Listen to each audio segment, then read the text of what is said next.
What's going on, family? How we doing today?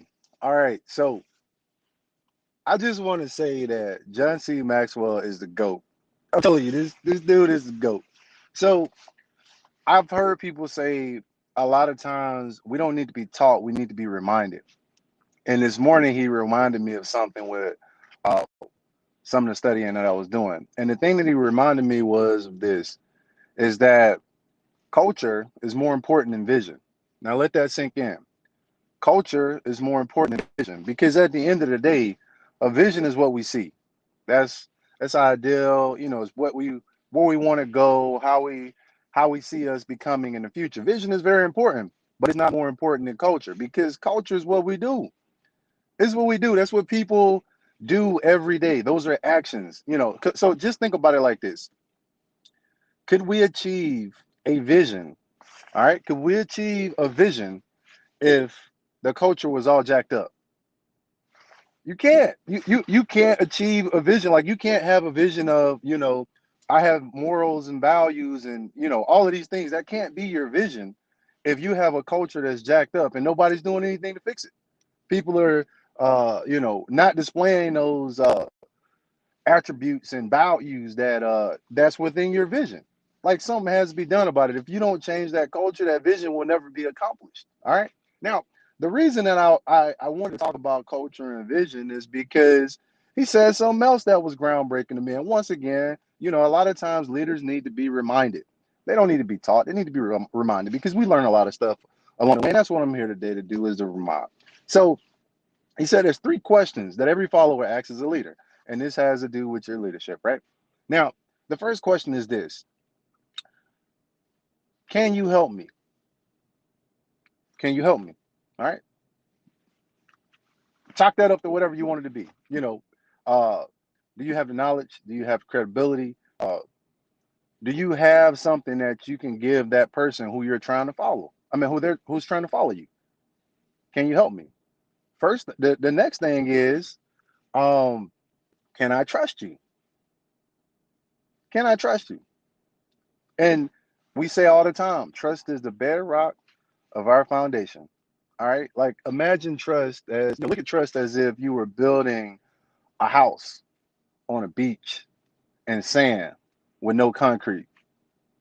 How stable would that house be? The house would be very stable. I don't know how far you get it. It kind of be like trying to build a card house in the wind. And there was one more question he had. Now, this other question. All right. Can I trust you? Can I help? I mean, can you help me? And oh man, it's slipping me, but it'll come back. But those two, I believe that those two right there were about relationships. It was definitely about relationships. That those are relationships. Like a leader can't stand a leader can't stand up on a mountain and look down at everybody and be like, oh man, have you ever heard anybody say, it's lonely at the top? It's only lonely at the top if the leader makes it that way. It's only lonely at the top if the leader makes it that way. All right. That because at the end of the day, if you build relationships and people want to help you out, people want to be around you, they feel like you're adding value to your life, people are going to be there. They're most definitely going to be there. And I see somebody put up there, can you help me? Uh, so what I believe what they're referring to when they say, can you help me is like people need to be taught things. People need value added to their life. Why would you follow someone who can't help you? They can't help you. Like there's no invested reason in following that person. And then again, I see we got up here, can I trust you? Hey, this is what your followers are asking. Can I trust you? Can you help me? These are the things that your followers are asking you. Every leader must answer these questions. And the thing about it is this: these questions can't be answered in words. They got to be answered in actions. He said something else today too. He said leadership is not a noun; it's a verb. It's not a noun; it's a verb. But a position is a noun. But leadership itself is a verb. It's an action. Like we can sit here and talk and say all this stuff all day long, but do your actions, match what you're saying? Because you can talk it. You can talk it all day long, but if you can't get out there and you can't be consistent with the people who are supposed to follow you, they're not gonna follow. They're not gonna follow. He used one of his proverbs today. He said, he who thinks he's leading but has nobody following is just on a walk. It's this guy's go. I don't know what to say. All I'm telling you is go out there, get you some of John C. Maxwell stuff. You could literally take a dangle dartboard and just throw a dart at it, and whatever book it lands on, it's gonna be great. All right, it's gonna absolutely be great. But these questions, like, it's so true. Like, once again, we need to be reminded. Culture is definitely more important than vision. Vision is important, but culture is more important than vision. You got to get that culture right if you ever want to achieve that vision. And then, lastly but not least, can I talk? I mean, can you help me? Can you help me? Can I trust you? Oh, and that was the third question. Do you care about me? Ooh, that is. Do you care about me? Like, just look at those three questions. Do you care about me? Can I trust you? And can you help me? Those are the three questions that your followers are asking. Like, and once again, the whole "do you care about me" piece is that's strictly about dang on relationships. Do you care about me? Now, if a person doesn't feel that you care about them, they don't feel that you can help them, and they don't feel that they can trust you, why would they follow you? Why would they follow you? They may be forced to follow you. He used an example today. He said, imagine if you have a leader who is a positional leader, right? And he said he can tell when an organization is a positional organization because let's say we come into work at, I don't know, 9 o'clock and we get off at 4:30. People cleaning their desks up. They cleaning it up. They're like, hey, I gotta go. I gotta go. Hey, check this out, man. Look, the best part of the day is that 5 o'clock's rolling around. That was the best part of the day. I just came here to get my paycheck. That's it. I came to get my paycheck. I ain't got time to be having conversations. I ain't got time to do none of that. All right. I ain't trying to build no relation. I'm trying to get in here, get my paycheck, and get out. So they roll around, they cleaning them desks up. Like, hey, I got to get out of here. I don't want nobody talking to me at 5 o'clock. 5 o'clock, I need to be in my car, ready to go. All right. 4:45 rolling around. They walk around to everybody. Hey man, what's going on? How you doing today? But hey, check it out. We can't talk too long. I gotta go. I gotta go. I gotta get out of here. I ain't got time for all that. Hey, I just came over here, to do the societal things. Say, hey, what's going on? This, that, and third. But hey, I'll catch you later. About about 4:50. They using a latrine because guess what? They want to get that done on company time. I ain't trying to wait till after 5 to use the bathroom because I don't want to take the chance of having somebody come up to me and asking me something that's gonna cause me to stay here past 5. And then by 4:55, they back at their desk. It ain't but they ain't at the desk the day ain't gonna work. They at the desk because they lacing them track shoes up. They like, hey, check this out. Hey, we getting ready to go. I gotta get out of here. I can't, hey, I gotta have me a clear path. Let me lace these shoes up because I'm telling you, at 4:59, I am out the door. 4:59 hit. They're out the door. They're in the car. Boss come in like, hey, where's everybody at?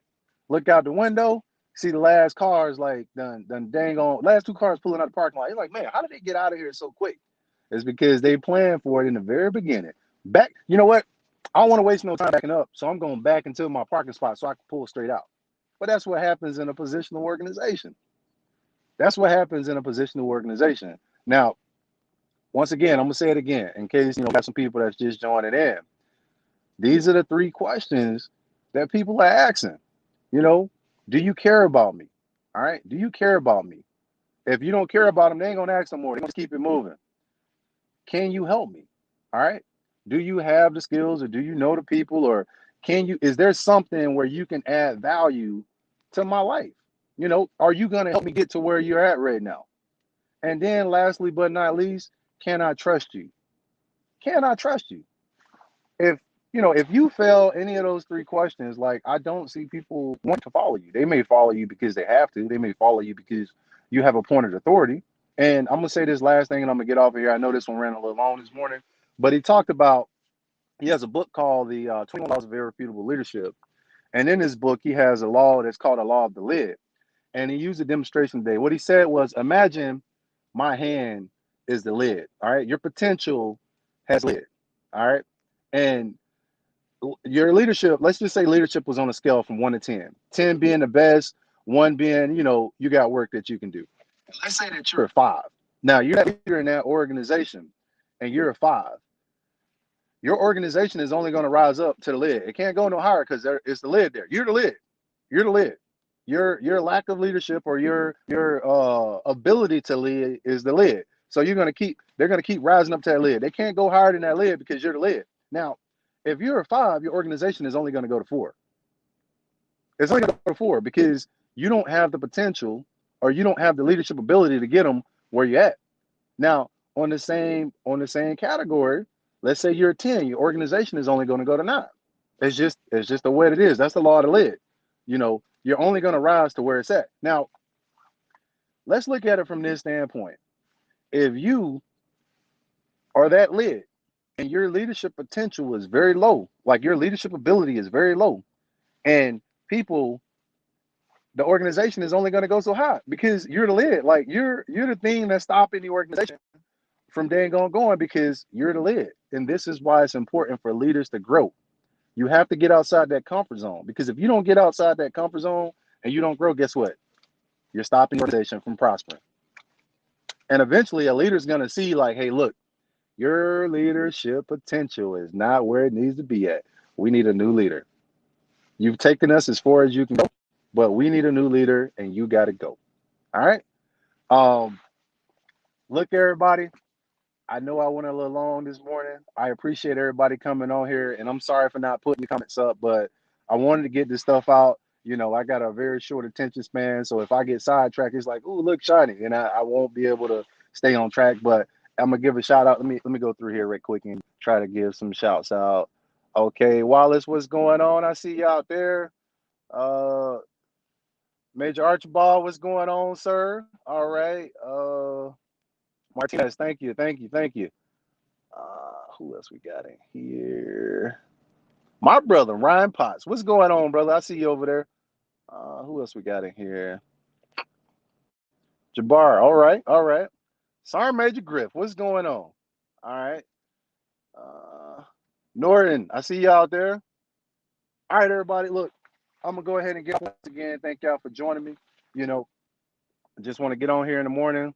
I'm just a guy. I don't know a whole lot, but I want to share what I do know. I ain't trying to teach. I'm just trying to remind. All right. I ain't trying to insult nobody's intelligence. I don't know it all. I'm not proclaiming to be the best. I'm just a guy out here putting some stuff out that hopefully can be useful to somebody.